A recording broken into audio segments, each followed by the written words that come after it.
इस प्रकार की खांसी या कफ आपको है तो उसमें हल्दी वाला दूध नहीं लेना चाहिए, वरना आपकी खांसी या कफ बढ़ जाएगा। दोस्तों, खांसी कफ होने के बाद सबसे पहले हमें याद आता है हल्दी वाला दूध। लेकिन ये 5 कंडीशन आयुर्वेद में ऐसी बताई हैं जिसमें अगर हल्दी वाला दूध लेते हैं तो हमारी समस्या बढ़ जाएगी। सबसे पहला है, अगर कफ के साथ आपको बुखार है तो उसमें हल्दी वाला दूध नहीं लेना चाहिए।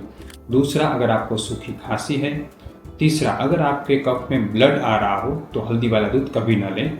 अगर आपकी पाचन शक्ति ठीक नहीं है, आपको भूख नहीं लगती हो तो उस समय भी हल्दी वाला दूध नहीं लेना चाहिए।